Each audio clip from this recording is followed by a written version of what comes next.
Hello అండి అందరికి. నా వాయిస్ వినిపిస్తుందని భావిస్తున్నాను. మన వీక్లీ బెరెషిత్ పరాష క్లాస్ రబ్బీ యారోన్ గిలోర్ గారిచే ప్రతి ఆదివారం 4:30 మొదలవుతుంది. ఈరోజు కూడా రబ్బీ యారోన్ గిలోర్ గారు చేయనున్నారు. ఆలోపు మనతో అనిల్ ఇస్రాయల్ గారు క్లాస్ తర్జుమా చేయనున్నారు. కాబట్టి previous class last week class యొక్క సమరీని వారు తెలియపరచవలసిందిగా వారిని ఆహ్వానిస్తున్నాను. వారిని కో-హోస్ట్ చేస్తున్నాను. Okay, రబ్బా sir. రబ్బీ గారు రాగానే మనం క్లాస్ స్టార్ట్ చేసుకుందాం.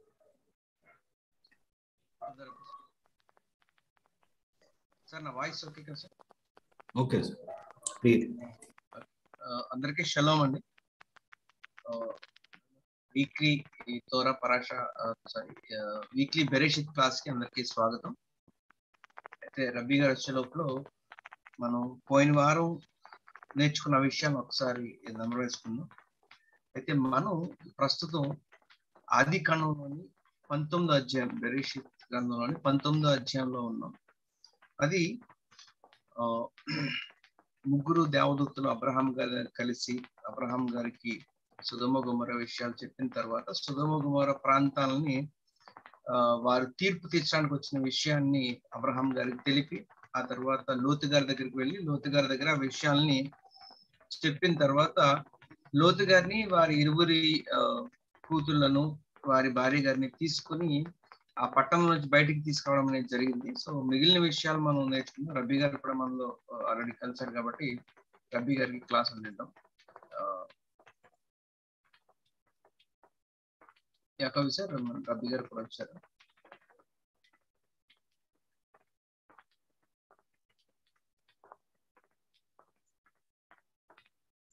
Shalom Rao.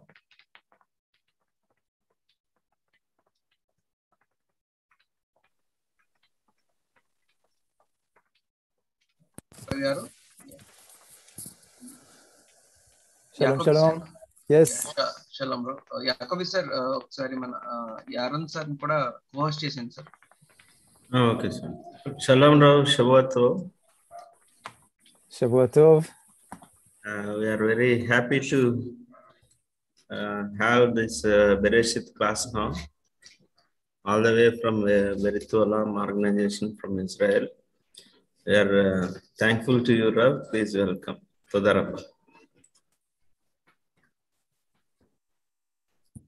Yes, okay. תודה רבה, דוקטור יעקב גרו, תודה רבה ישראל גרו, shalom everyone. I'm sorry in advance if I have still some more technical issues, but I will try to handle this. Okay, I'll see what's the best to do about it. Let's see if I can screen. Okay, I will try to set my camera, but we can start the class in any case. Okay, right. So weekly Torah portion Bereshit, Torah portion of Vayera, and let's see what was the place we stopped. It was chapter 19.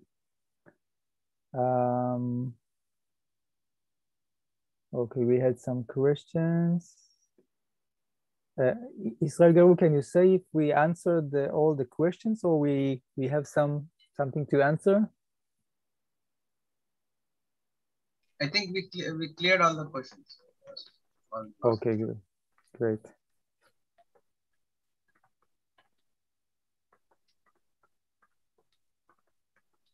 So if I remember correctly, from what I see here, we got to verse number 20. So let me just remind everyone what was just before that. Right, so we saw how Lot and his family are rescued from the city of Sodom, right? And then we saw that the instructions of the angels, that was the last thing we saw. They told him just to run away without looking back. So he will be rescued. And now then in verse number 19, if we saw it already, we see that Lot comes and asks something from the angels, that maybe from the angel who was responsible of rescuing him, because the other one went to destruct the cities himself. So right, so now Lot asked this angel not to go over the mountain, and maybe we started understanding what it means and what actually he wants. I think we talked about Abraham that was on the top of the mountain, right? And Sodom is the lowest place on earth, I think we mentioned. And Lot is afraid. We saw the commentators telling us that he was afraid of now becoming from a righteous in an evil city. He was afraid of going somewhere else when not sure he will be righteous. Surely, if we compare him to Abraham, so he's like offering the angel like in some kind of compromise, right? Like intermediate height location, and this is the city of Zoar that we are about to see in verse number 20. Yeah. మనం పోయిన వారం వరకు జరిగిన విషయాలు, నేర్చుకున్న విషయాలు మనం గమనిస్తే కనుక మనం ఆదికాండం 19వ అధ్యాయం 19వ వచనం దగ్గర ఉన్నాం. సో అక్కడ పరిస్థితులు మనం గమనిస్తే కనుక ఇద్దరు దేవదూతలు కూడా లోతు గారి వారి కుటుంబానికి చెప్పిన విషయం ఏంటంటే 18వ వచనం మనం చూసినప్పుడు 17వ వచనం చూసినప్పుడు ఆయన ఆ దేవదూతలు ఇద్దరు లోతు గారిని, వారి భార్య గారిని, వారి ఇరువురు కుమార్తెలను బయటికి తీసుకొచ్చి ఆ ఊరు బయట పెట్టిన తర్వాత, నీ ప్రాణం దక్కించుకున్నట్లు పారిపోము, నీవు వెనుకకు చూడకము, ఈ మైదానంలో ఎక్కడా నిలవక నీవు నశించిపోకుండా ఆ పర్వతం నాకు పారిపోమని చెప్పగా, అది పర్వతానికి పారిపోమని చెప్పారు, వెనక్కి కూడా చూడకుండా. అయితే ఆ సందర్భంలో లోతు గారు మరలా దేవదూతలతో మాట్లాడిన విషయం చూసినప్పుడు, లోతు ప్రభువా అలా కాదు, ఇదిగో నీ కటాక్షం నీ దాసుని మీద వచ్చినది, నా ప్రాణం రక్షించడం వలన నీవు నా ఎడల కనపరచని నీ కృపను కనపరచుకుని నేను ఆ పర్వతం నాకు తప్పించుకొని పోలేను, ఈ కీడు నాకు సంభవించి చచ్చిపోదునేమో, ఇదిగో పారిపోవటకు ఈ ఊరి సమీపంలో ఉన్నది కనుక నేను అక్కడికి పంపించమని లోతు గారు అడుగుతున్నారు. అయితే ఈ విషయంలో మనం గమనిస్తే కనుక పోయిన వారం మనం ఈ విషయాలు చర్చించుకున్నాం. లోతు గారు ఉన్న ప్రదేశం ఏదైతే ఉందో అది భౌతికంగా కూడా అతి తక్కువ దిగువ స్థాయిలో ఉంది. అది అబ్రహాం గారు ఆ పర్వతం యొక్క పైన ఉండడం జరిగింది. అది భౌతికంగా వారు పైన క్రింద అనే విషయం కాకుండా ఆత్మీయ స్థితిలో కూడా అబ్రహాం గారు చాలా ఒక హయ్యర్ లెవెల్లో, ఒక ఉన్నతమైన స్థాయిలో ఉండడం జరిగింది. అదే సందర్భంలో లోతు గారు చాలా తక్కువ స్థాయిలో ఉన్నారు. అయితే ఎప్పుడైతే దేవదూతలు ఈ గ్రామాన్ని విడిచి ఆ పర్వతం పైకి వెళ్ళమని చెప్పారో, వెంటనే లోతు గారు నేను ఆ పర్వతం పై వరకు ఎక్కలేను అని చెప్పినప్పుడు, అదేదో భౌతికంగా ఆయనకి ఒంట్లో సత్తువ లేక నేను పర్వతం ఎక్కలేను అనుకునేది విషయం కాదు. కానీ దాని పెద్దలు ఏ విధంగా వివరించారంటే, లోతు గారు అక్కడ ఆలోచించిన విషయం ఏంటంటే, పర్వతం పైన ఉన్నది ఎవరంటే అబ్రహాం గారు. అది భౌతికంగా అవ్వచ్చు లేదా ఆత్మీయ స్థితిలో కూడా చాలా ఉన్నత స్థాయిలో ఉన్నారు. కాబట్టి ఒకవేళ లోతు గారు ఉన్న ఆ ప్రాంతం ఏదైతుందో సొదొమ ప్రాంతం, ఆ ప్రాంతంలో ఉన్న ప్రజలతో ఒకవేళ మనం లోతు గారిని కనుక కంపేర్ చేస్తే లోతు గారు చాలా ఉన్నత స్థాయిలో ఉండుండొచ్చు. కానీ అదే సందర్భంలో అబ్రహాం గారితో కనుక మనం కంపేర్ చేసినప్పుడు చాలా దిగు స్థాయిలో ఉన్నారు కాబట్టి లోతు గారు ఇప్పుడు అబ్రహాం గారి స్థాయికి లేదా నేను పై వరకు వెళ్ళడానికి నేను ఆ పరిస్థితిలో లేను అని భయపడి దేవదూతల దగ్గర ఒక సంధి కోసం మాట్లాడుతున్నారు. నేను ఆ స్థాయి వరకు వెళ్ళలేను, ఓకే నేనున్న ప్రదేశంలో నేను మంచివాడిగా ఉండొచ్చేమో ఉన్న పరిస్థితులను బట్టి, కాబట్టి మధ్యస్థంగా నాకు వేరే ఏదైనా ప్రదేశం ఉంటే అక్కడికి పంపించండి అని అడిగినట్టుగా ఆ రియలైజేషన్ లోతు గారిలో ఉన్న విషయాన్ని పెద్దలు చెప్పడం జరిగింది. సో మిగతా విషయాలు మనం నేర్చుకున్నాం. అవకాశాలు తీసుకండి.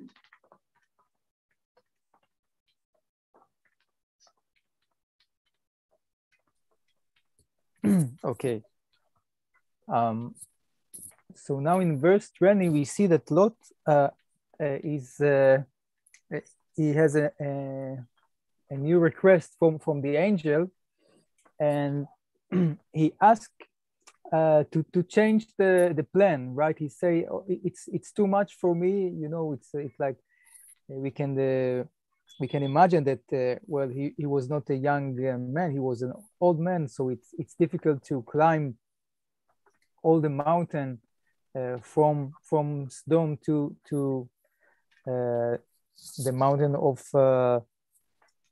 Hebron or to Jerusalem, but we understand there is something more than that. Here he is afraid of being judged for all what he did to choosing to live in the city of Sodom and all of that, and not doing the right thing as a nephew of Abraham. So now he comes and asks to find his rescue in one of the cities. Let's read verse number 20, the words of Lot, and it's, behold, now this city is near to flee there, and it is small. Let me please flee there. Is it not small? And my soul will survive. Okay, so what is this city? The city is the one who called the Tzoar. Okay, and literally it means it means small. So it's like it fits with the description here of the words, right? It's like it like also represents something that this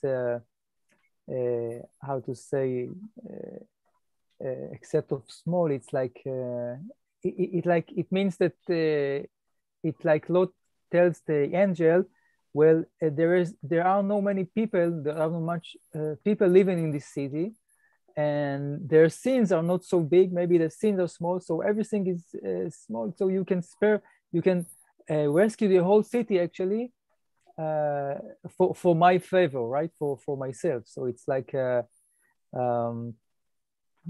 quite an quite of a kindness, you know, like the colleague of this angel is about to destroy, maybe already started destroy the cities of Sodom and Gomorrah, and then now Lot comes and say, maybe we leave the fifth smallest one of them with no harm, and this is the city of Tzoar. That's what he asked the angel, and actually the request is accepted, right? So the angel eventually agrees to that, and we have to understand what it means and why. For example, when Abraham also asked to save the people of the 5 cities, but God was not convinced, right? God tells him, well, if they are righteous people, very well, we will save them, but if not, so it's not good enough. And here we see that the nephew of Abraham is able to persuade the angels not to destroy the city. So we want to understand what happens there. ఇక్కడ మనం 20వ వచనం చూసినప్పుడు మనకు తెలుసు already లోతు గారు వయసులో కూడా చాలా పైబడినవారు. ఇప్పుడు సడన్ గా ఆయన్ని లోతట్టు ప్రాంతాల నుంచి ఆ హెబ్రోను పర్వతం యెరూషలేం వరకు వెళ్ళమన్నప్పుడు మనకి పోయిన వారం కూడా చెప్పారు, ఇప్పట్లాగా ఈ ఈ ఏదైతే మనకి స్కూటర్లను లేకపోతే బైక్స్ అను లేకపోతే ఫ్లైట్స్ అనేవి ఉన్నాయి కాబట్టి చాలా ఈజీగా ప్రయాణం చేయొచ్చు, చాలా సులువుగా. కానీ అప్పుడు పరిస్థితుల్లో కాలినడకనే వెళ్ళాలి ఎంత దూరం అయినా సరే. కాబట్టి ఆ పరిస్థితిని బట్టి కూడా లోతు గారు చెప్పుండొచ్చు. అలాగే వేరే విషయం ఆత్మీయ పరంగా కూడా మనం కొన్ని విషయాలు చూసాం ఎందుకు లోతు గారు ఆ విధంగా అడిగారని. అయితే ఇప్పుడు చూసినప్పుడు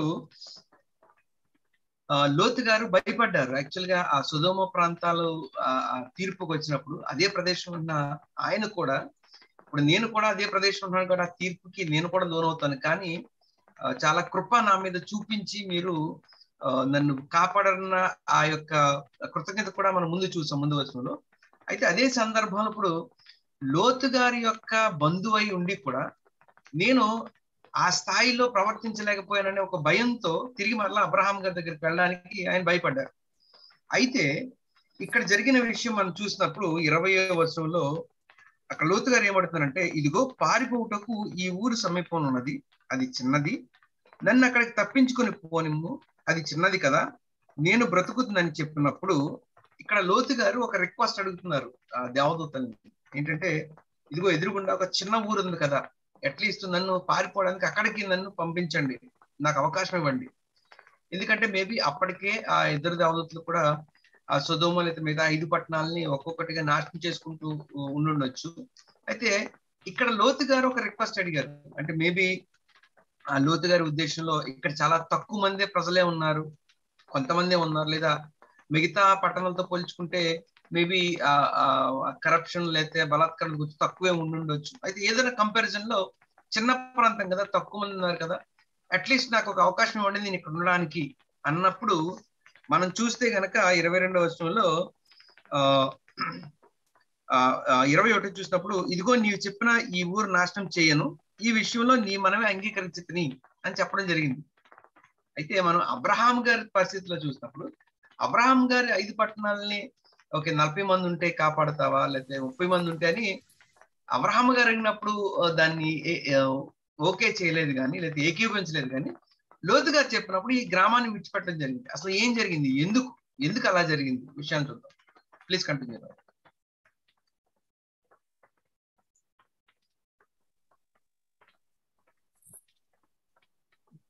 Yes.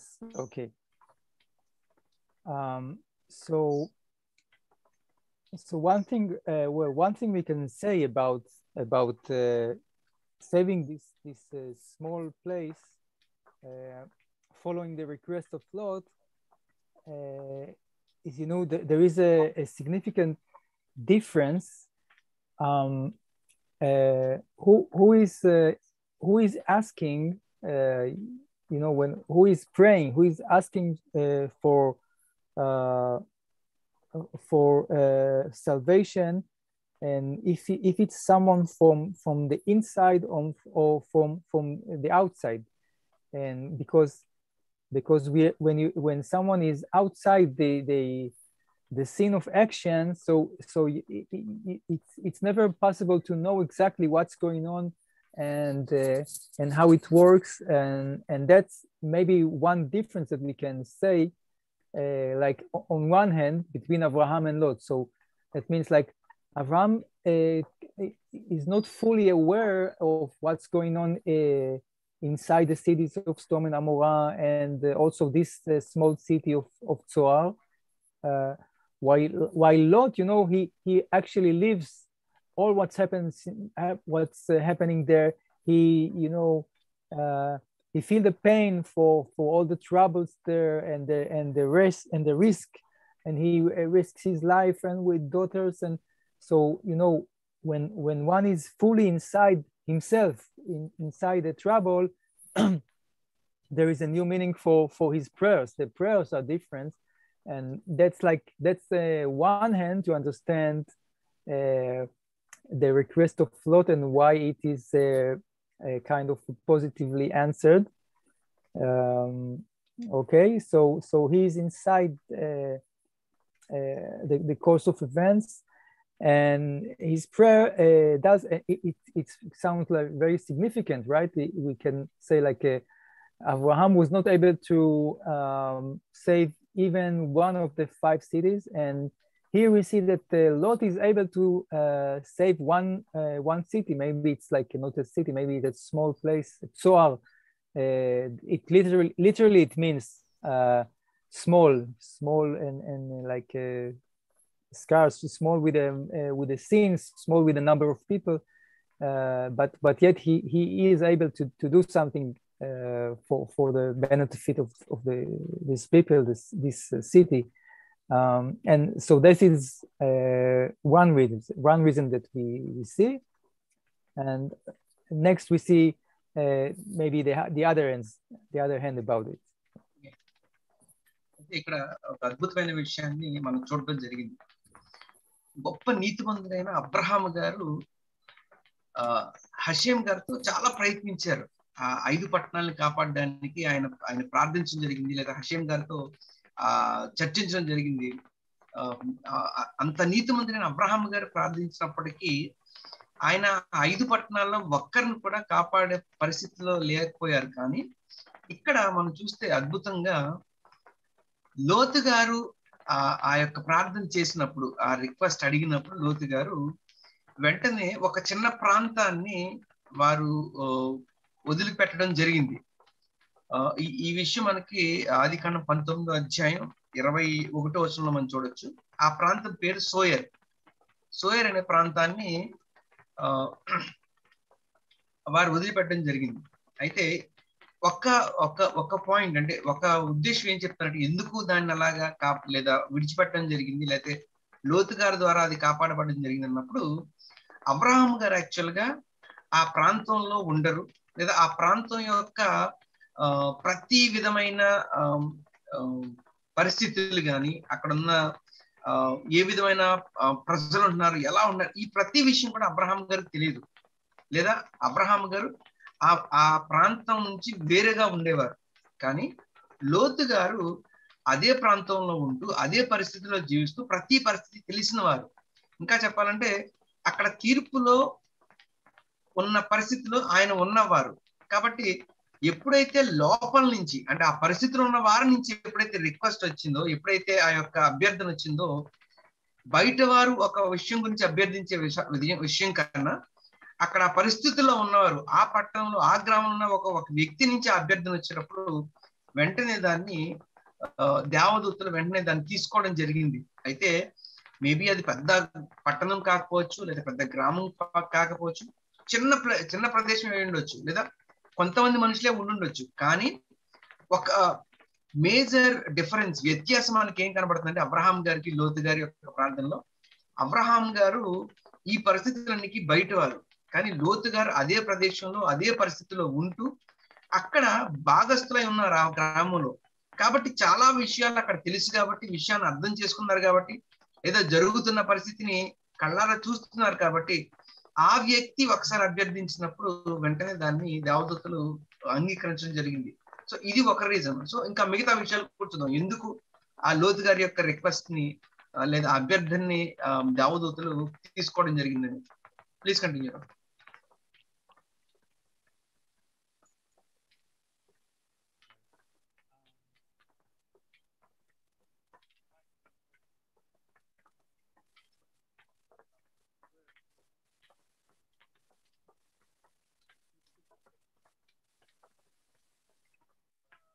Rabbi Yaron?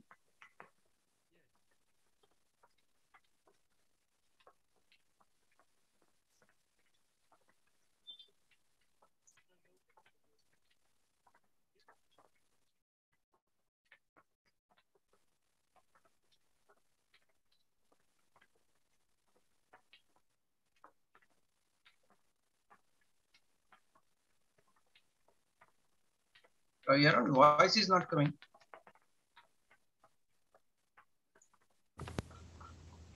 Let me know if you can hear. Yeah, it's okay. It's okay. Yeah. Okay, great. So what I was saying is that for example, let's take the Noahide communities in Andhra Pradesh. If we you know, we can pray from, you know, people from Israel can pray for the communities in Andhra Pradesh for something, right? For a relief, for being safe and all of that. But like if you know, the community decides to have a gathering and pray for something for the benefit of the community, of a person, of whatever. So it might be much or not less powerful, or even more powerful, because it's pray. It is a pray from, you know, from the life from the scene of action. So it makes a difference, right? It's like if one really feels the need, really feels what's happening, you know, sometimes, you know, you can pray for something that you are like in kind of you have a gap, you are not exactly know what is talking about. So it may be very useful for us, you know, to realize that the gates of heaven sometimes are better opened when the prayer is more accurate, is more live and clear, and that's what we see here, right? So that's again from the first point of things, and next we see that yet it still has the impact that comes all the way from Abraham. Yeah. అయితే ఇప్పుడు మనం నేర్చుకున్న విషయానికి ఒక గొప్ప examples కూడా చెప్పడం జరిగింది. అంటే దీన్ని ఏ విధంగా అర్థం చేసుకోవచ్చు అనేది. ఫర్ సపోజ్ మన ఆంధ్ర తెలంగాణ ప్రాంతాల్లో ఉన్న నోవాహెడ్ కమ్యూనిటీస్ చాలా ఉన్నాయి. లేదు ఏదైనా ఒక కమ్యూనిటీలో ఒక ఇబ్బంది కలిగినప్పుడు మనం చాలా సందర్భాల్లో రబ్బీ గారికి ఆ యొక్క ప్రార్థనా విన్నపాన్ని పంపించడం జరుగుతుంది పరిస్థితిని. అయితే ఇక్కడ ఈ సందర్భాన్ని బట్టి, ఈ విషయాన్ని బట్టి పెద్దలు మనం చెప్తున్న పాఠం ఏంటంటే, మనం ఆ యొక్క ప్రార్థనా విన్నపాన్ని పంపించినప్పుడు, ఇజ్రాయెల్ నుంచి పెద్దలు ఎవరో ప్రార్థన చేసినప్పుడు ఆ ప్రార్థన చాలా వరకు ఆ ప్రభావితం చూపించినప్పటికీ అసలు దానికన్నా ఒక గొప్ప ప్రభావితమైన విషయం ఎప్పుడు జరుగుతుందంటే, అక్కడ ఉన్న ఆ కమ్యూనిటీ సభ్యులు లేదా అక్కడ ఉన్న ఆ మిగతా కమ్యూనిటీస్ వారు ఎప్పుడైతే దాన్ని హషీం గారికి ఆ యొక్క ప్రార్థన విన్నపాన్ని పంపిస్తారు, అంటే అది కొన్ని సందర్భాల్లో ఎక్కడో ఇజ్రాయెల్ నుంచి బయట వారు ప్రార్థన చేసిన దానికన్నా చాలా ఎక్కువ యొక్క ఇంపాక్ట్ లేకపోతే దాని యొక్క ప్రభావం అనేది ఉంటుంది అనేది ఇక్కడ రబ్బీ గారు చెప్తున్నారు, లేదా పెద్దలు మనకు వివరిస్తున్నారు ఈ విషయాన్ని బట్టి. ఎందుకంటే ఏదైనా ఒక సందర్భాన్ని ఒక ఇబ్బంది కలిగింది లేదా ఏదైనా ఒక సందర్భం వచ్చినప్పుడు దాన్ని మనం ఒకవేళ పెద్దలకి లేదా బయట ఉన్న వారికి దాన్ని మనం ఎక్స్ప్లెయిన్ చేసి లేదా వివరించి ఆ ప్రార్థన అభ్యర్థన పెట్టినప్పుడు కొన్ని సందర్భాల్లో దాని యొక్క ఇంపాక్ట్ అనేది లేదా దాని యొక్క ప్రభావం అనేది పూర్తిగా వారు గ్రహించలేకపోవచ్చు. ఎందుకంటే అది ఎంత ప్రభావం చూపిస్తుంది, ఎంత తాకిడి అనేది ఆ వ్యక్తి మీద అనేది చూడకపోవచ్చు. కానీ అక్కడున్న కమ్యూనిటీ సభ్యులు లేదా అక్కడున్న ప్రజలు, అక్కడున్న మిగతా కమ్యూనిటీస్ వారు దాన్ని చాలా అంటే పూర్తిగా దాన్ని అర్థం చేసుకునే అవకాశం ఉంటుంది. కాబట్టి వారు చేసే ప్రార్థనలో చాలా యాక్యురేట్ గా, అంటే ఎగ్జాక్ట్ గా ఉన్నట్టుగా లేకపోతే చాలా స్పష్టంగా విషయాన్ని హషీం ముందు పెట్టే అవకాశం ఉంటుంది. అప్పుడు ఆ స్వర్గం యొక్క ద్వారాలు తెలుసుకునే అవకాశం చాలా ఎక్కువగా ఉంటుంది. కాబట్టి ఇది వన్ ఆఫ్ ద రీజన్ గా లేదా ఒక విషయంగా రబ్బీ గారు ఈ యొక్క పాఠం నుంచి మనం చెప్తున్నారు, పెద్దలు చెప్పిన విషయాన్ని. అయితే అక్కడ అబ్రహాం గారి యొక్క ప్రభావం ఏమి ఉండదా? ఓకే, దాన్ని కూడా చూద్దాం. అయితే మొట్టమొదటిగా మనం తెలుసుకోవాల్సిన విషయం ఏంటంటే, అక్కడున్న కమ్యూనిటీ సభ్యులు, అక్కడున్న ప్రజలు, అక్కడున్న కుటుంబం ఎవరైతే ఉన్నారో వారి ప్రార్థన కొన్ని సందర్భాల్లో ఒక ఇజ్రాయెల్ నుంచి పెద్దలు చేసే దానికన్నా చాలా ఎక్కువ ప్రభావాన్ని చూపించే అవకాశం ఉంటుంది అనేది ఒక పాఠం ఇక్కడ మనకి నేర్చుకోవచ్చు. ప్లీజ్ కంటిన్యూ రావు.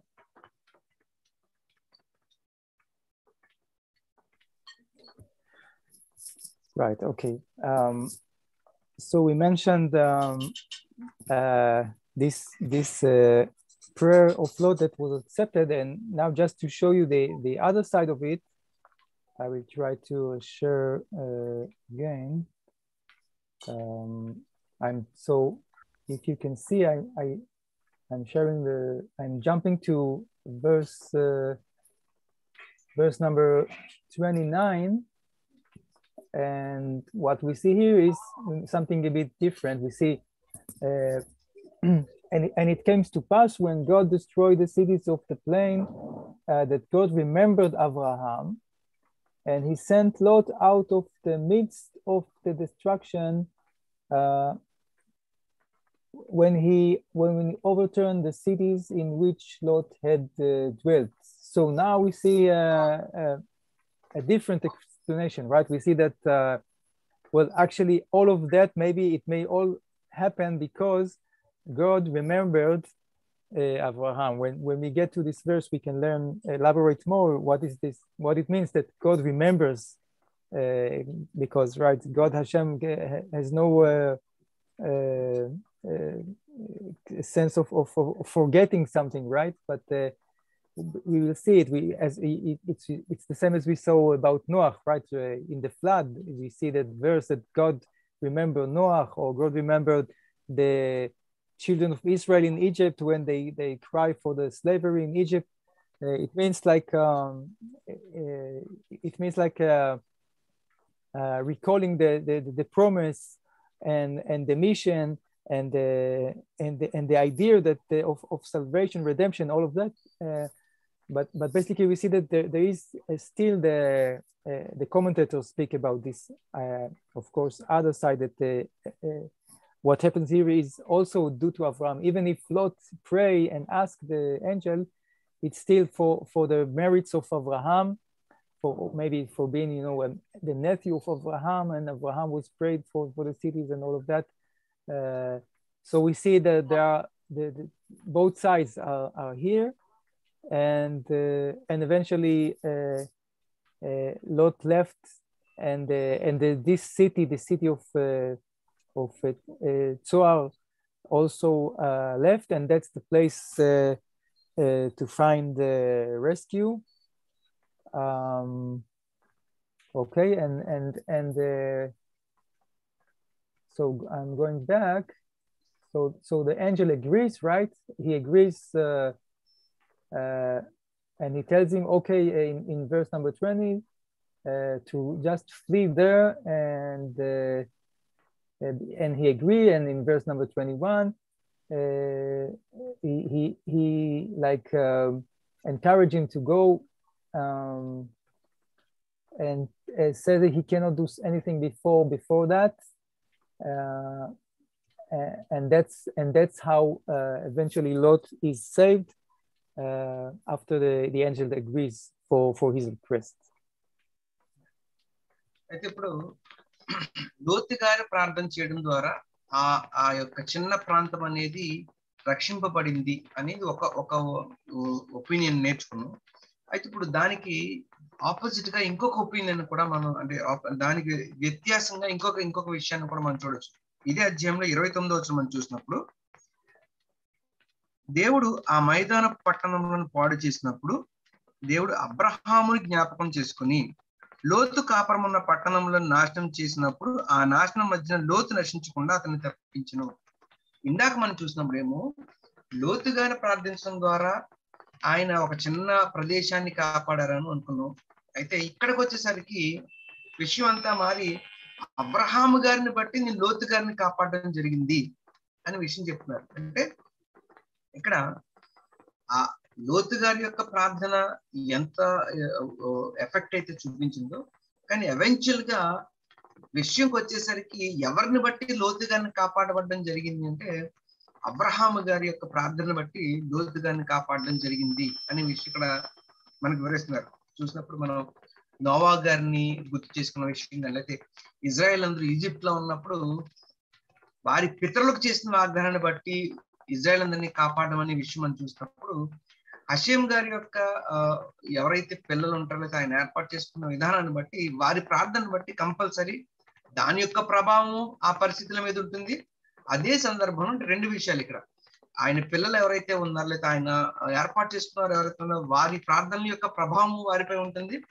అదే సందర్భంలో ఆ పరిస్థితిలో ఉన్న వ్యక్తి ఎవరైతే ఆ పరిస్థితిని చూస్తున్నారో లేదా అక్కడ ఉన్న సమాజం, అక్కడ ఉన్న కుటుంబం, వారి యొక్క ప్రార్థన కూడా ఆ పరిస్థితుల మీద ప్రభావితం చూపిస్తుంది. అంటే ఇరువైపుల నుంచి ఆ యొక్క విషయం అనేది జరుగుతుంది అనేది మనం చూడొచ్చు. కాబట్టి ఆ తర్వాత జరిగిన విషయాలు చూసినప్పుడు అబ్రహాం గారిని బట్టి లోతు గారిని జ్ఞాపకం చేసుకోవడం, ఆ లోతు గారు అక్కడున్న పరిస్థితుల్లో చేసిన ప్రార్థనను బట్టి ఆ చిన్న ప్రాంతాన్ని వారు విడిచిపెట్టడం. ఆ తర్వాత 21వ వచనం చూసినప్పుడు దేవదూతలు, ఇదిగో నీవు చెప్పిన ఈ ఊరు నాశనం చేయను, ఈ విషయంలో నీ మనం అంగీకరించింది, నువ్వు త్వరపడి అక్కడ నుండి తప్పించుకొని పొమ్ము, నీవు అక్కడ చేరు వరకు నేనేమి చేయవలనను అందుచేత ఆ ఊరికి సోయరు అని పేరు పెట్టాను. సో కాబట్టి వారు అక్కడి నుంచి ఆ ప్రాంతానికి వెళ్ళే వరకు దేవదూతలు అక్కడ ఏమి చేయకపోవడం అనేది మనం చూస్తాం. Please continue.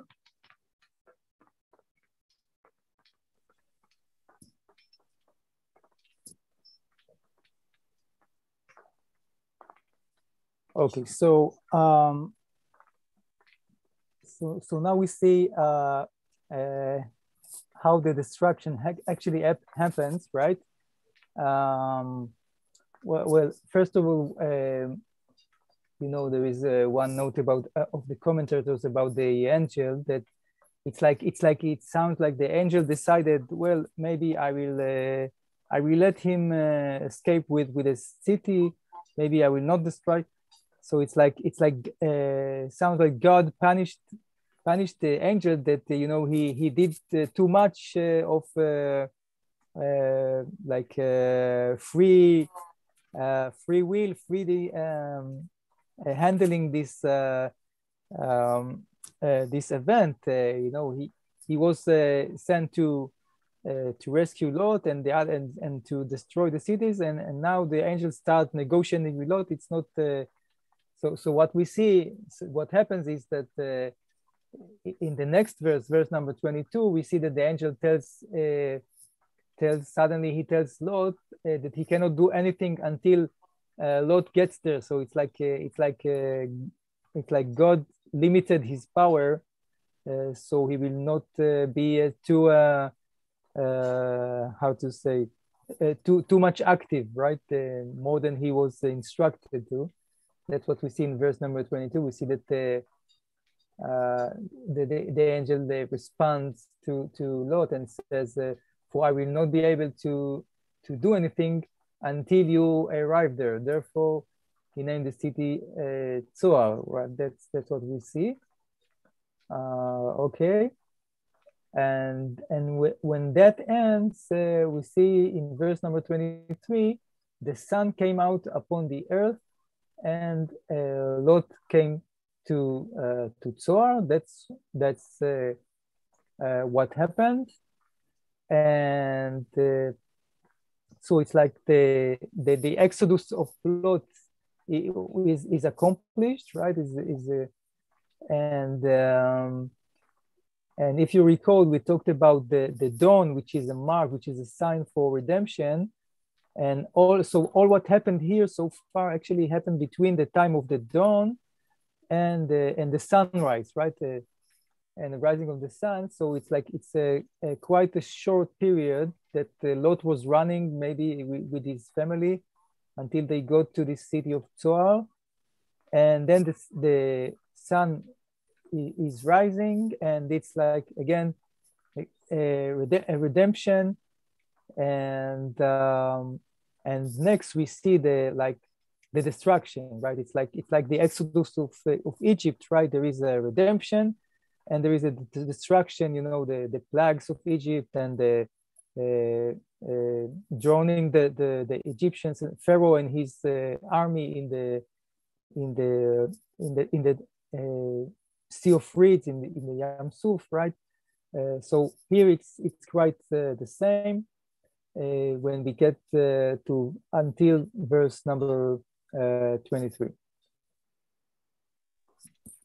అయితే ఇక్కడ ఒక విషయాన్ని మనం గమనించవచ్చు. 22 వచనం చూసినప్పుడు 22 వచనంలో అంటే అప్పటి వరకు జరుగుతున్న విషయం ఏంటంటే, అక్కడ లోతు గారు రిక్వెస్ట్ చేయడం, లేదా దేవదూతలు వారికి చెప్పిన పని విడిచిపెట్టి లోతు గారితో ఆ విషయాన్ని చర్చిస్తూ ఉండడం, లేదా లోతు గారు ఇక్కడ కాపాడతావా అంటే ఓకే, ఈ చిన్న ప్రాంతాన్ని కాపాడుతాను, ఈ విషయం అంటే వారు చేయవలసిన పని డిలే చేసినప్పుడు జరిగిన విషయం ఏంటంటే, అక్కడ చూసినప్పుడు 22వ వచనంలో హషేం గారు ఆ యొక్క దేవదూత ఎవరైతే పంపించారో, ఏ పని మీద పంపించారో అతనిని ఒక విధానంలో శిక్షించినట్టు, లేకపోతే అతని యొక్క శక్తిని తగ్గించినట్టుగా మనం కనబడుతుంది. అది మనం ఎక్కడ చూడొచ్చు అంటే 22వ వచనంలో, నీవు త్వరపడి అక్కడికి తప్పించుకొని పోము, నీవు అక్కడ చేరు వరకు నేనేమి చేయలేను. అంటే ఇక్కడ నేనేం చేయలేను, నువ్వు అక్కడికి వెళ్ళే వరకు కూడా నా పవర్ అనేది కొంచెం తగ్గించబడింది అన్నట్టుగా ఇక్కడ చెప్తున్నారు విషయాన్ని చూసినప్పుడు. అయితే ఆ తర్వాత కాబట్టి ఆ యొక్క ప్రాంతానికి సోయర్ అని పేరు పెట్టడం జరిగింది. అయితే అటు తర్వాత మనం 23వ వచనం చూసినప్పుడు, లోతు సోయర్కి వచ్చినప్పుడు ఆ దేశంలో సూర్యుడు ఉదయించెను. ఈ ఉదయకాలం అనేది కానీ, సూర్యుడు ఉదయించడం అనేది కానీ, ఈ విషయాలు మనం చీకటి అనేది ఎలాగైతే బానిసత్వానికి లేకపోతే సూచనగా మనం చూసామో, ఈ ఉదయించడం, సూర్యుడు ఉదయించడం లేదా వెలుగు కలగడం అనేది విడుదలకు సూచనగా మనం చాలా సందర్భాల్లో ముందు కూడా చూసాం. అబ్రహాం గారి విషయంలో కావచ్చు, మిగతా విషయాల్లో. ఇక్కడ కూడా మనకి చూసినప్పుడు ఒక రూపాలంకర లేదా ఒక విషయం కనబడుతుంది. లోతు గారు ఎప్పుడైతే అక్కడికి రావడం జరిగిందో, విడుదల అనేది జరగడం జరిగిందో, అప్పుడు మిగతా విషయాలు జరగడం జరిగింది. అయితే లోతు గారు రక్షింపబడిన విషయం, అయితే ఆ విడుదలకు సంబంధించిన విషయంగా సూచనగా కూడా మనం ఇక్కడ చూడొచ్చు. ఆ సూర్యుడు ఉదయించడం అనేది, లేకపోతే ఉదయకాలం అనేది, మనం ఇదే విషయాన్ని ఆ ఫరో సైనికులు ఇజ్రాయెల్ తరుపుతున్నప్పుడు కూడా వారు వచ్చేసరికి చీకటి పడి వారందరికీ ఆ మేఘం కమ్మినప్పుడు వారందరూ బయటికి వచ్చి ఎప్పుడైతే ఉదయం జరుగుతుందో అప్పుడు వారందరికీ విడుదల అనేది దయచేయడం అనేది చూస్తాం. చాలా సందర్భాల్లో ఈ ఉదయించడం, లేకపోతే సూర్యుడు ఉదయించడం, వెలుగు కలగడం అనేది విడుదలకు సూచనగా చూస్తాం. ఇక్కడ కూడా మనకి లోతు గారి సందర్భంలో ఎప్పుడైతే ఆ ప్రదేశం నుంచి దాటి వారు బయటికి రావడం జరిగిందో, వెంటనే సూర్యుడు ఉదయించడం అనే విషయం కూడా మనం ఇక్కడ చూడడం జరిగింది, లేదా వెలుగు రావడం అనేది. Please continue.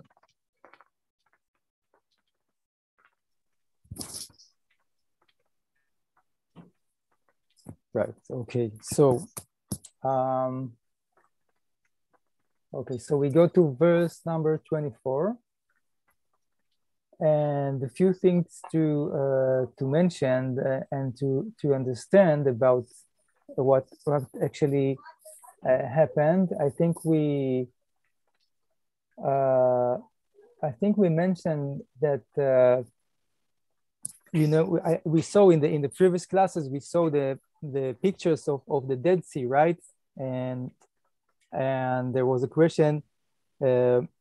We know that in the time of flood, it was a very prosperous area, a prosperity and a fruitful area with where all were fields and not the Dead Sea, not everything was alive, not dead, right? And one I think one alternative, one explanation is that it indeed after this huge destruction of the 5 cities, it actually became the Dead Sea, kind of right afterwards, because everything was destructed. So I don't know. So water just found their way to this lowest place in the valley. So that's what happened. And there are a few interesting things about that. You know that up to this day, it's like the punishment of Sodom, left for generations, right? Up to this day, if you see the pictures we saw from the tours, you're going to tour the Dead Sea. So that's what is there, and even more than that, that in the one word about this special rain of destruction, right? This rain of destruction was about Gofrit, it means, let me check, I forgot, sulfur. I think the name is sulfur, right? Let's see how it is translated in verse number 24. And the Lord caused to rain down upon Sodom and Gomorrah brimstone and fire. Okay. From the Lord from heaven. So brimstone or sulfur, and it's a very special area. And what you know, something amazing about it is that up to this day, the land of Sodom is very unique. It's not not a place for cultivating fields, but the sulfur is there. And actually, you know, today in the modern times, people are. It was not. It was like not change for so many generations. And today, in the cosmetic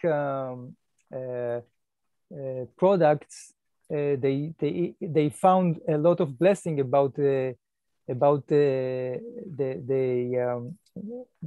this type of the minerals in the earth and all of that. And it's very famous. They have very famous cosmetic products, and it helps people. And all the hotels, people are coming to the hotels of Dead Sea for that. And it's amazing that you find here like something that may have caused all this unique phenomena that we find today. It happened in the time of Lot and the destruction, right?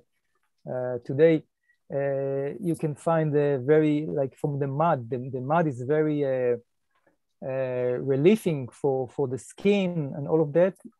And it's because of the sulfur. It's like a kind of the mineral construction of the mud, of the earth.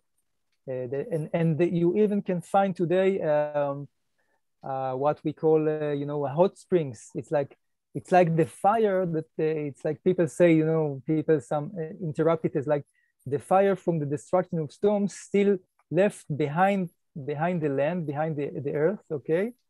And today when you come, you can see like hot springs, and it's like the fire that destructed Sodom left there for good. Okay, so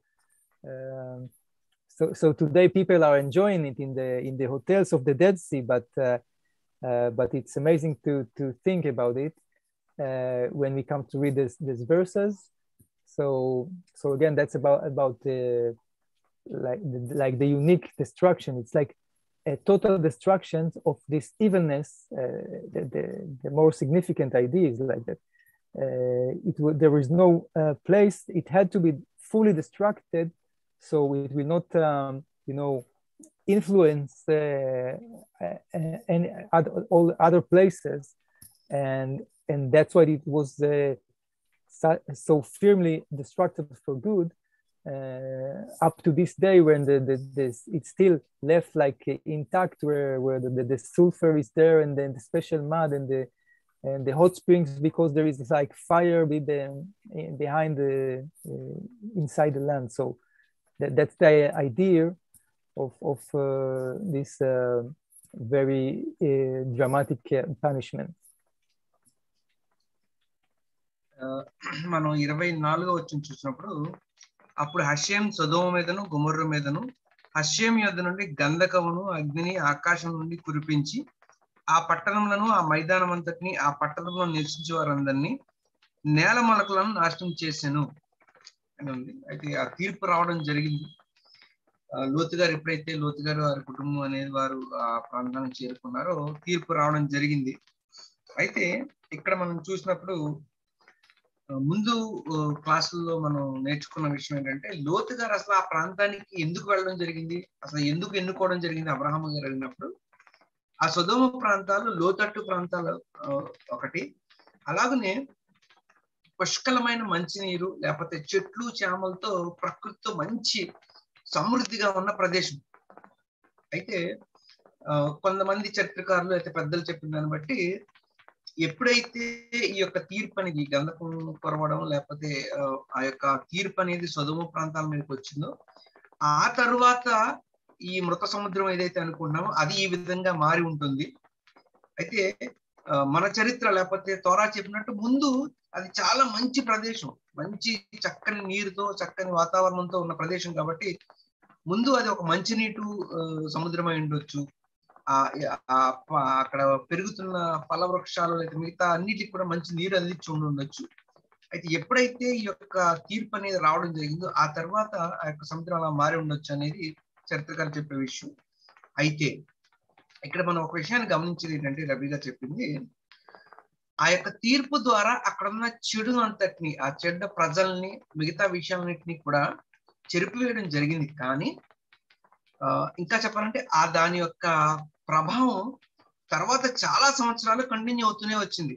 ఇప్పుడు ఈ modern age, ఈ కొత్త development అన్ని వచ్చేంత వరకు కూడా అక్కడ ఇప్పటికీ కూడా మొక్కలు వేయడం, మొక్క మొలవడం కానీ లేకపోతే అక్కడ పరిస్థితులు ఈ యొక్క ఈ ఫలాలను వృక్షాలను పెంచడానికి లేకపోతే ఈ వెజిటేషన్ కి అంతగా సపోర్ట్ చేయని విషయం. అయితే ఇప్పుడు ఈ కొత్త టెక్నాలజీ అని వచ్చిన తర్వాత విషయాలు గమనించిన తర్వాత చూసినప్పుడు అక్కడ ఉండే మట్టి ఏదైతే ఉందో ఆ ప్రదేశంలో మట్టి అంటే అప్పుడు ఆ కురిసిన గంధకపు వానకి లేకపోతే అక్కడ ఉన్న కాంబినేషన్ అంతా కెమికల్ కాంబినేషన్ మారిన తర్వాత ఆ మట్టి సౌందర్య విషయాల్లో మనిషి యొక్క ఏదన్నా ప్రాబ్లమ్స్ ఉన్నప్పుడు కానీ లేకపోతే చర్మ వ్యాధులు ఉన్నప్పుడు కానీ దానికి చాలా మంచి మెడిసిన్ గా ఉపయోగపడుతుంది. చాలా వాల్యుబుల్ మినరల్స్ అక్కడ దొరకడం జరుగుతుంది. అలాగనే ఆ సముద్రంలో అధిక ఉప్పు శాతం ఉండడం వల్ల అక్కడ స్నానం చేయడం ద్వారా చాలా వరకు చర్మ వ్యాధులు పోయే పరిస్థితి ఉంది. అదే కాకుండా ఇప్పటికీ కూడా అక్కడ ప్రదేశాల్లో ఆ సముద్రంలో చాలా వేడిగా ఉంటుంది వాటర్. నార్మల్ గా సముద్ర నీరు బయట చల్లగా ఉంటుంది కానీ అక్కడ ఆ హాట్ స్ప్రింగ్స్ అనేవి ఉంటాయి. ఆ వాటర్ అనేది అంటే ఒకలా చెప్పాలంటే అప్పుడు హషీం గారు ఇచ్చిన తీర్పు యొక్క వేడి ఇప్పటికీ కూడా అక్కడ ఇంకా ప్రజెంట్ ఉంది అనేది పెద్దలు చెప్తున్నారు. అయితే దాని ద్వారా వారు వేడి నీళ్ళ స్నానం చేసే అవకాశం ఉంటుంది అక్కడ ప్రతిసారి కూడా. హాట్ బాత్, హాట్ స్ప్రింగ్స్ ఉంటాయి. లేదంటే చాలా మంది ఇప్పుడు విజిటర్స్ బయట ఎన్నో దేశాల నుంచి వచ్చి ఆ ప్రత్యేకంగా దాన్ని చూడడానికి వెళ్తూ ఉంటారు. అంటే ఒకటి ఆరోగ్యపరంగా మంచి విషయం, లేదా సౌందర్యపరంగా అక్కడ దొరికే మినరల్స్ చాలా వాల్యుబుల్. అలాగే అక్కడ ఆ విషయాలన్నీ నడిపించడానికి స్నానాలు చేయడానికి హాట్ స్ప్రింగ్స్ అనేవి ఉంటాయి. ఇలాంటి చాలా విషయాలు అక్కడ ప్లస్ అంటే అది చాలా సానుకూలంగా మారినాయి. అది పనిష్మెంట్ అయినప్పటికీ, శిక్షించినప్పటికీ అక్కడున్న చెడు అనేది పోయింది. అదే విషయం చాలా ప్రదేశాలకు ప్రభావితం చేసింది ఆ తీర్పు. కానీ అదే సందర్భంలో ఇప్పుడు అది చాలా వరకు ప్రపంచానికి కొంచెం మేలు చేసే విధానంలో వెళ్తుంది. సో చాలా అంటే టిపికల్ గా ఈ రెండు విషయాలు కూడా కాంబినేషన్ లో జరిగిన విషయం. అక్కడ తీర్పు అనేది జరిగింది, చెడు అనేది పోయింది. ఇప్పుడు అది ప్రపంచానికి ఉపయోగపడుతుంది చాలా విషయాలను బట్టి. సో ఇది అక్కడ జరిగిన విషయం. Please continue.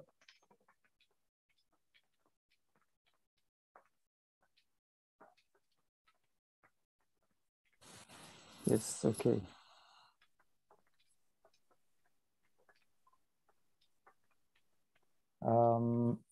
Right. We can see if there are any questions. Anyone of what we speak so far? Yes, sir. Okay. ఎవరికైనా ప్రశ్నలు ఉంటే ఇప్పటి వరకు మనం మాట్లాడుకున్న విషయాల్లో హ్యాండ్ రైజ్ చేయొచ్చు. I had one question. Yes. Angels doesn't have free will. But right.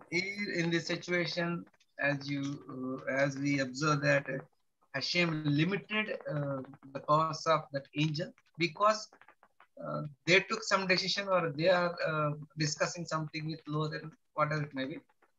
But as we learned from till now is there is no free will for angels. Then how can they want to discuss or they decide all those things? How we have to understand that? Right. Yes.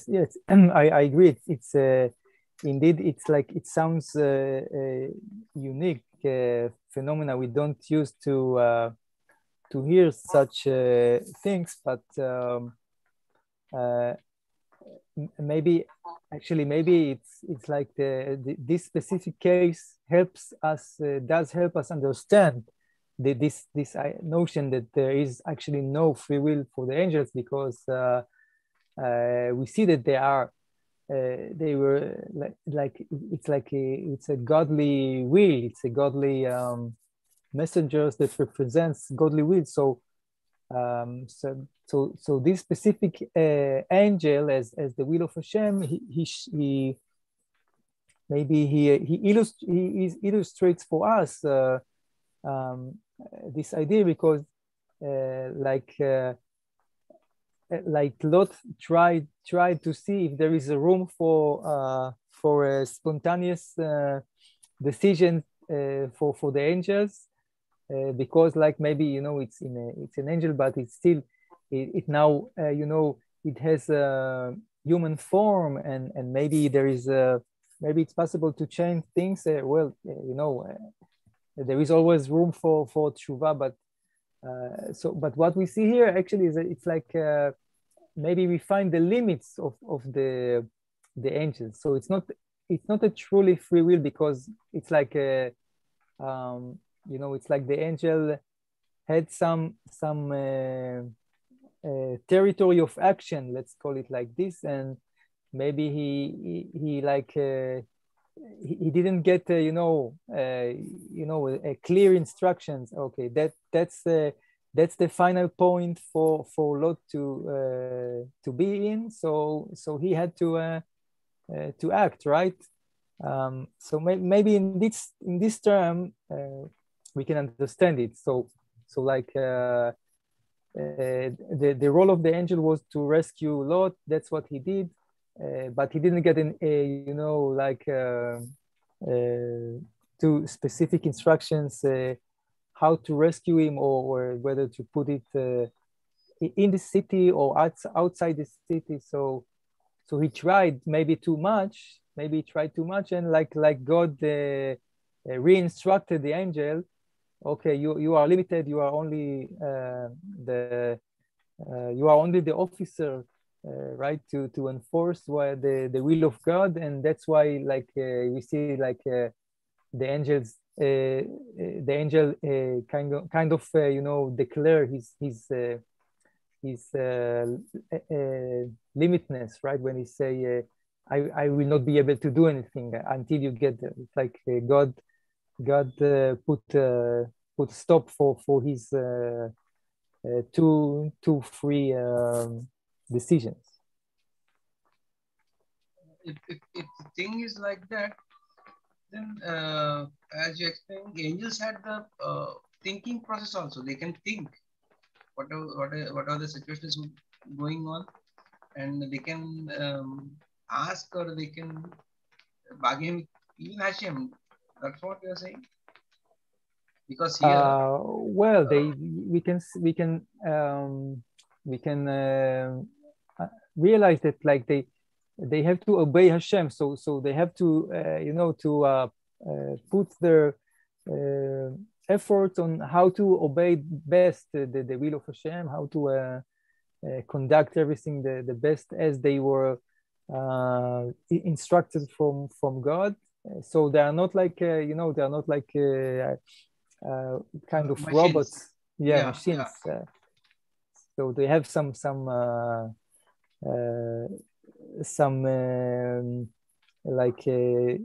intelligence. Yeah, they have some. Yes.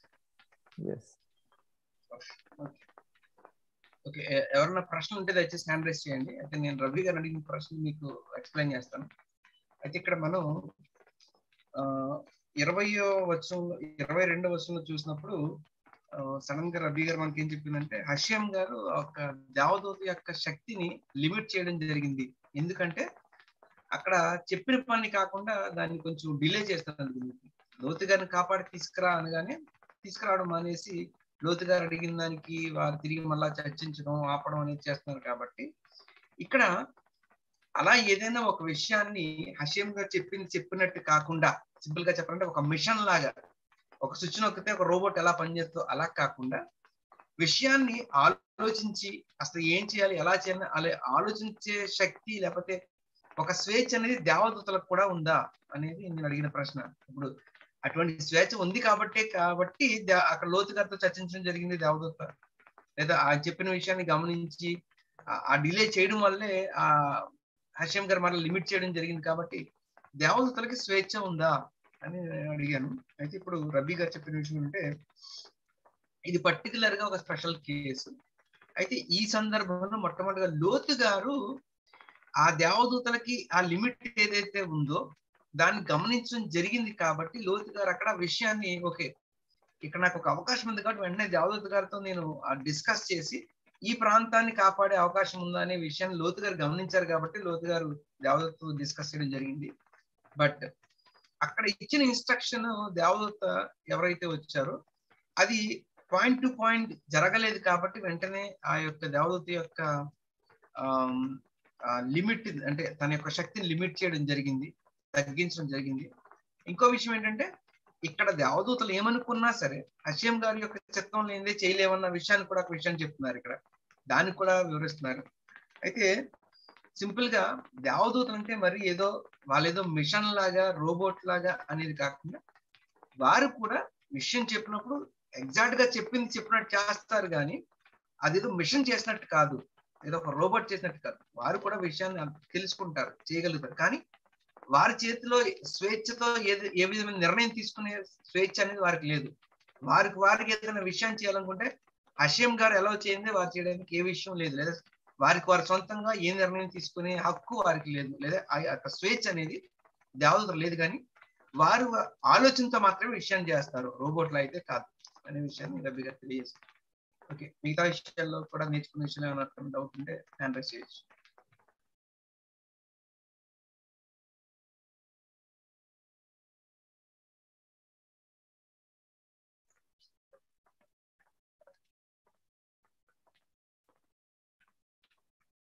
Okay, దయచేసి questions ఏమైనా ఉంటే hand raise చేయండి, లేదంటే మనం class ని continue చేద్దాం. Rao, you may continue now. I think there's no any hands raised. If anybody raises hands, you take the questions. Okay. Right. So we see we read about the destruction. Okay, it's actually it kind of a lot of being reminding us the plagues of Egypt, right? Like fire from heaven, and we talked about the meaning of the meaning of it.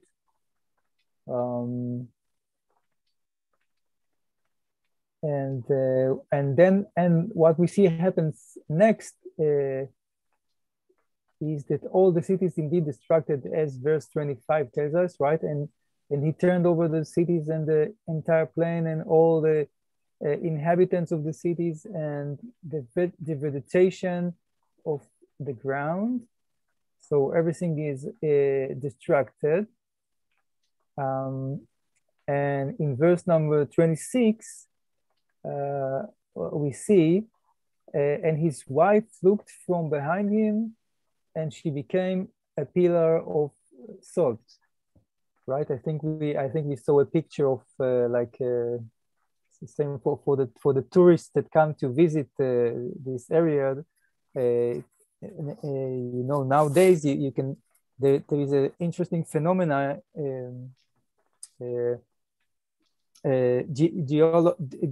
Geologic phenomena of pillars of salt around this area of the Dead Sea, and that's what we read here about the wife of Lot. And when we come to understand what it means, why did it happen? What's the big sin of just looking behind? We have to see we have to see few things, and And even to compare it with the next verse that speaks about Abraham, that Abraham also similar to the wife of Lot, Abraham also looked at as well, but nothing happened to Abraham, right? When Abraham he looked over all this area from his point, and nothing happened to him, but here we see that the wife of Lot becomes a pillar of salt, and we want to say a few words why it happened. Rao, I think when you're explaining, I got some idea also. As it is mentioned in Tanakh that all the angels are praising Hashem constantly.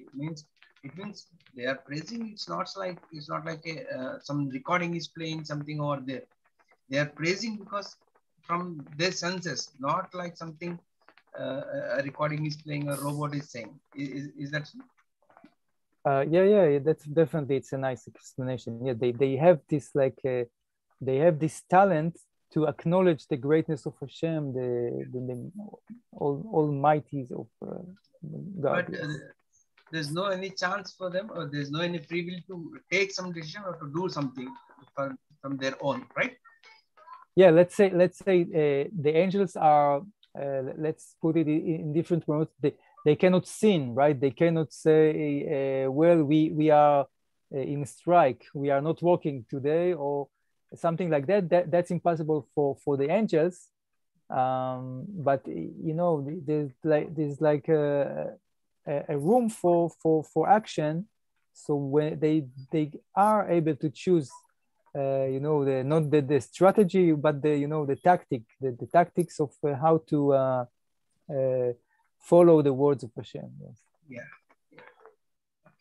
అయితే ఇంకొక విషయాన్ని కూడా నాకు గుర్తొచ్చి రబ్బీ గారు share చేసిన విషయం ఏంటంటే, మనం తనాక్లో చూస్తాం, దేవుని యొక్క దేవదూతలు హషేం గారిని ఆయన పరిశుద్ధుడు అని సర్వకాలాలు సర్వ సమయాల్లో కూడా స్తుతిస్తూ ఉన్నారనే విషయం చదువుతాం కదా.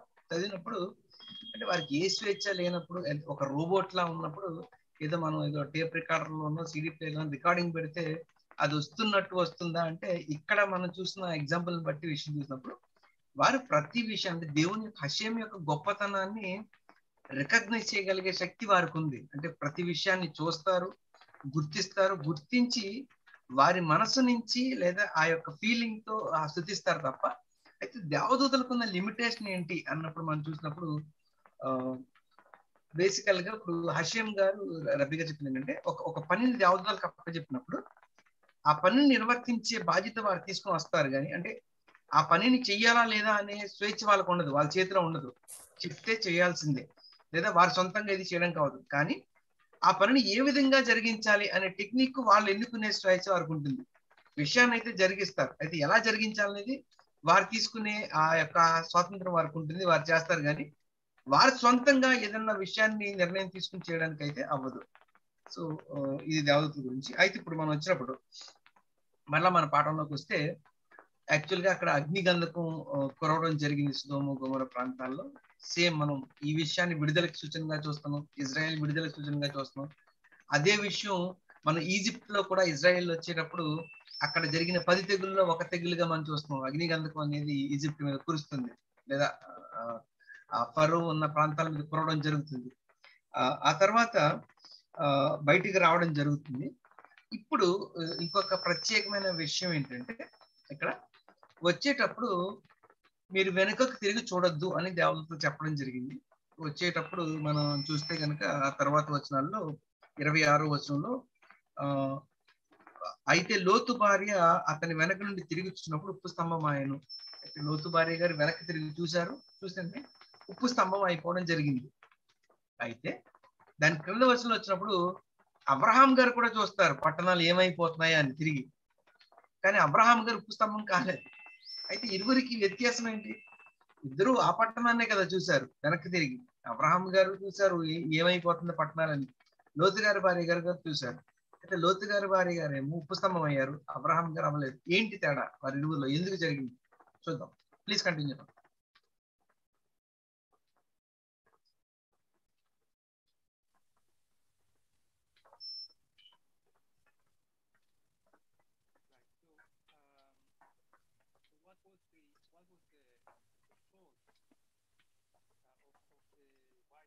Now your voice is not coming.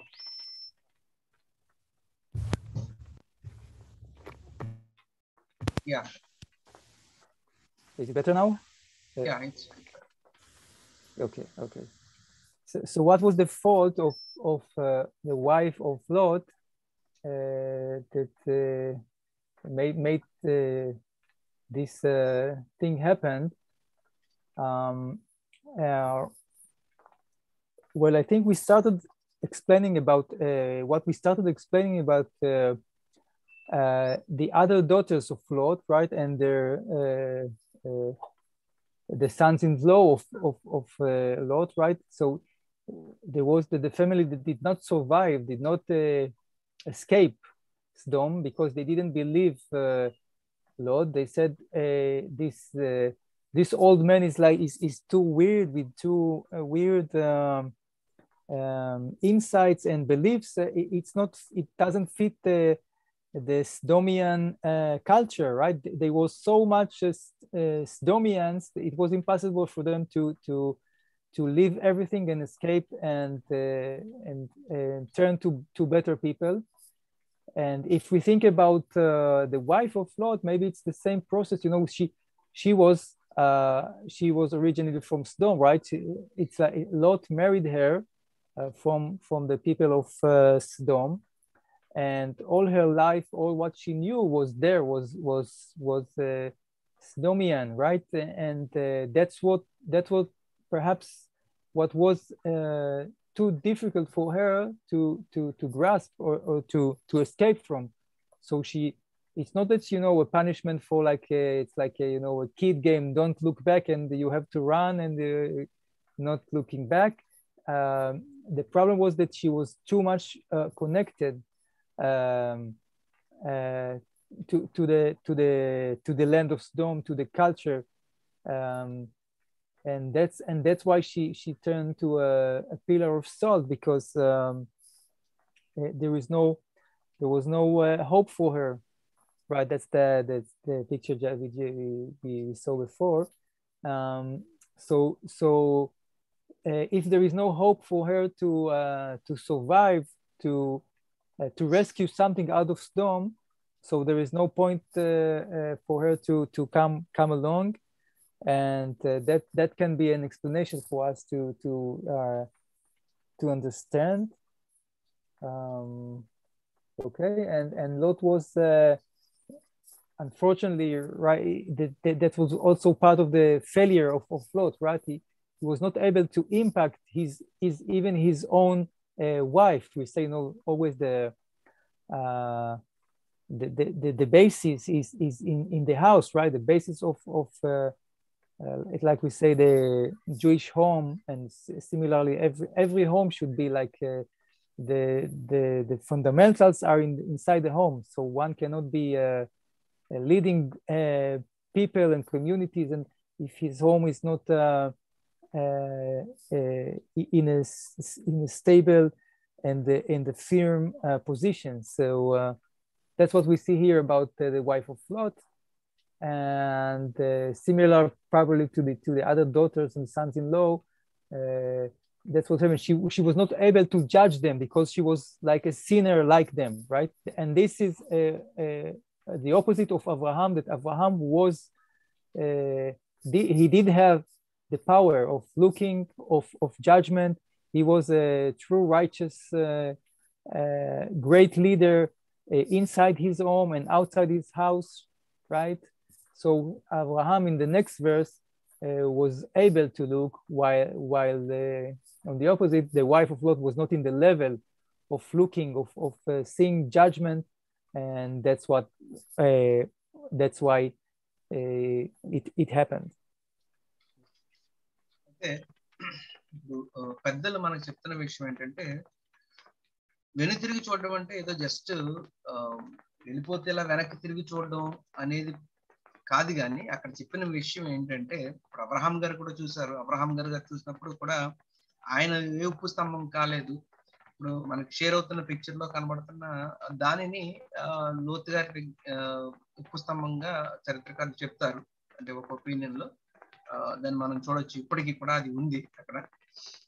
అయితే ఇప్పుడు విషయాన్ని మనం గమనిస్తే అది జస్ట్ ఏదో వెనక్కి చూడడం వల్ల జరిగిందా అంటే కాదు, కానీ ఇప్పుడు మనం జరిగిన విషయాలు ఆలోచించినప్పుడు లోతు గారు ఈ కాపాడబడిన ఇద్దరు కూతురులతో కాకుండా ఆయనకి ఇంకా వేరే కూతుళ్ళు కూడా ఉన్నారు అనే విషయం మనకి చెప్పడం జరిగింది ముందు క్లాసులో.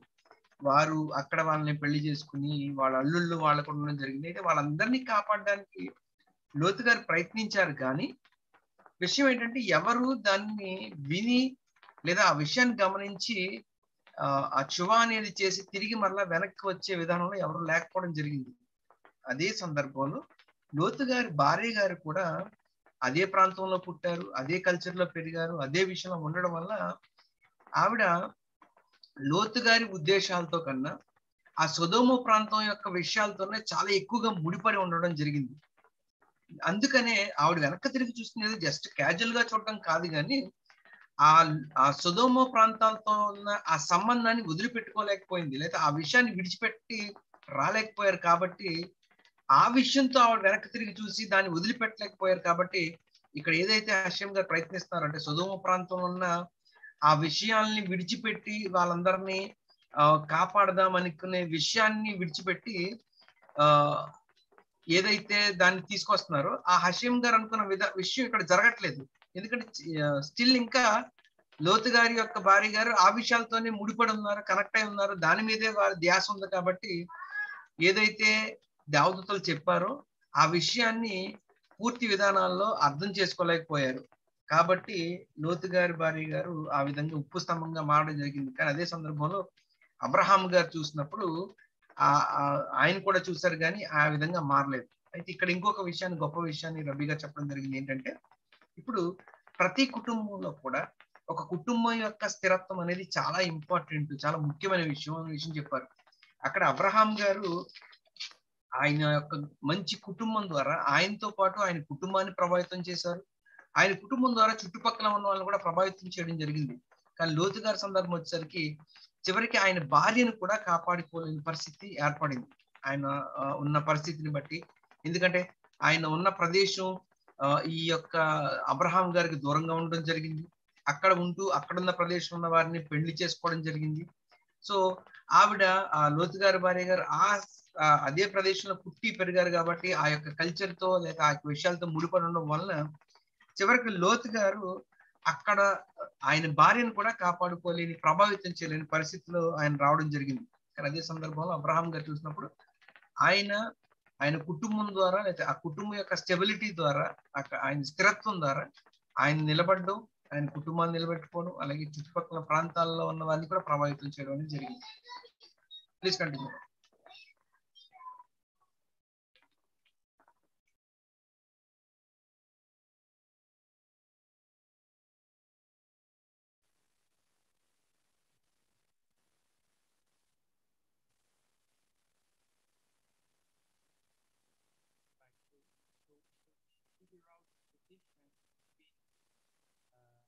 Now, again, audio.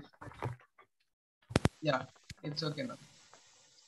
Okay, it's okay. Maybe well, I see that my okay. camera is also better. My camera now, so I will see you for a few minutes. All right.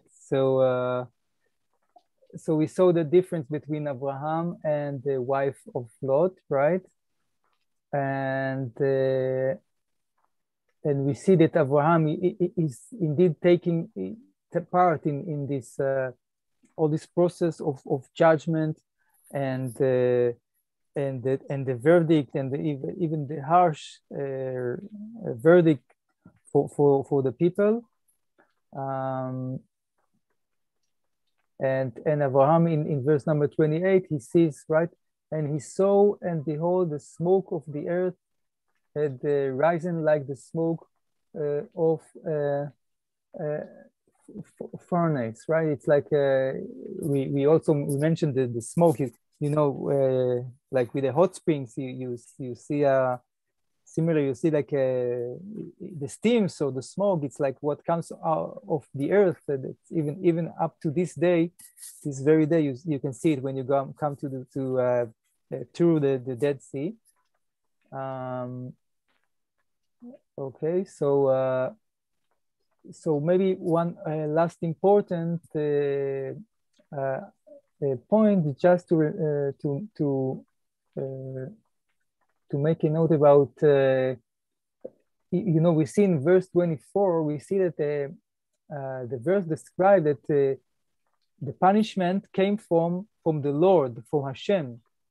And while usually, we used to see Hashem as the attribute of mercy, kindness, chesed, and many times when we come to speak about judgment, so judgment is associated with the different name of God, Elohim. But here we don't see Elohim, we see that it's Hashem, and again it is at least one way of helping us understanding it, according to the commentators, should be that when evil people are passed from this world, so it actually on the contrary, it's an act of kindness, because the world is saved, the righteous people are saved, and the world is not going corrupted more. So it's like the reaction of it is to bring mercy and compassion to the world, right? Because if we are sometimes, if there is no other way around, and we must punish the evil people, so it's a righteous act. It's an act of righteousness, of din, right? It's a judgment that is right, and it's important to keep it in mind, because otherwise there is no point for having only mercy and letting the world be corrupted by all kind of evil people. So sometimes this is actually the righteous solution, and that's how the commentators explain that it appears here with the word Hashem, that brought the brimstone and fire from heaven, and it helps us to acknowledge and to thank Hashem for, even though evil people died, and of course it's not dying is not or being killed is not positive for itself, but the overall outcome is righteous, and the world was saved, not to being totally corrupted and destroyed by the evilness. అయితే మనం చూడడం జరిగింది, ఇప్పుడు నేర్చుకున్న విషయాలు చూసినప్పుడు హషీం గారి తీర్పు రావడం జరిగింది. హార్ష్ వర్డిక్ట్ ఏదైతే ఉందో ఆ 5 పట్టణాల మీద ఆ యొక్క తీర్పు రావడం, ఆ పట్టణం నాశనం చేయడం జరిగింది. అయితే ఇక్కడ ఒక ఇంపార్టెంట్ పాయింట్ రబీ గారు చెప్తున్నారు. మనం ప్రతిసారి కూడా ముందు నేర్చుకున్నప్పుడు కూడా హషీం గారిలోని తీర్పు తీర్చే అట్రిబ్యూట్ ఏదైతే ఉందో దాన్ని ఎలోహిం గా పిలుస్తాం. ఎలోహిం అనే అట్రిబ్యూట్ మనం చూస్తాం హషీం గారిలో. అయితే ఇక్కడ మనం తోరాను గమనించినప్పుడు ఇక్కడ ఈ తీర్పు తీర్చే సందర్భం అంటే ఏదైతే 24వ వచనంలో, అప్పుడు హషేం సొదొమ మీదను గొమొర్రా మీదను హషేం యొద్ద నుండి గంధకము అగ్నిని ఆకాశం నుండి కురిపించి అని ఉంది. ఇక్కడ ఆ అట్రిబ్యూట్ లో ఎలోహిం అనే అట్రిబ్యూట్ లేదు, కానీ హషేం అనే అట్రిబ్యూటే రాయడం జరిగింది. అయితే చాలా సందర్భాల్లో మనం నేర్చుకున్న విషయంలో హషేం అనే అట్రిబ్యూట్ అనేది కరుణ, జాలి, దయ, లేకపోతే నీతి అనే విషయాల కోసం చూస్తాం కదా.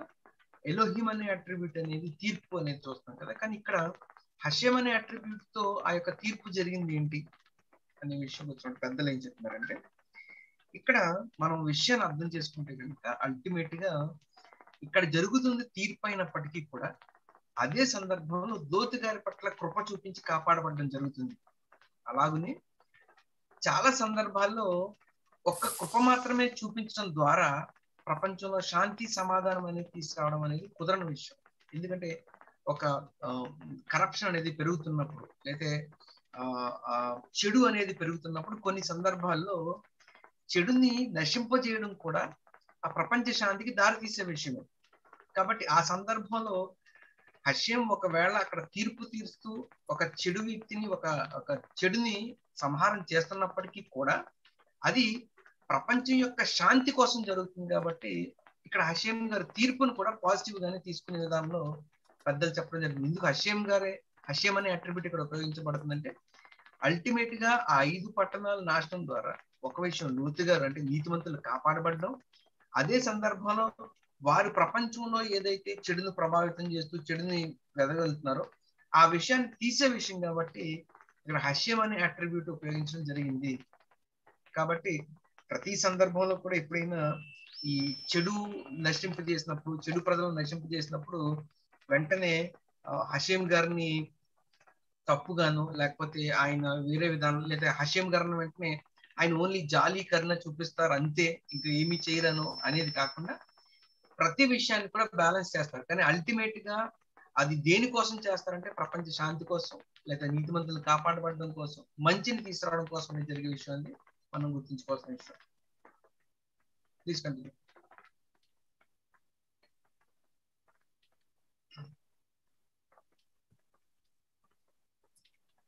Right. Okay. So I think we can just conclude here since our time's up. And I wish to thank again everyone, and thanks Israel for help with the translation, and to wish everyone Shavua Tov, good week, and see you back again next week, next class. Yeah. Toda rabba. Wonderful class లో అందరికీ వందనాలండి. Class వచ్చిన ప్రతి ఒక్కరికి వందనాలు. Very very happy to have you every week. It's pleasure. తొందరపడ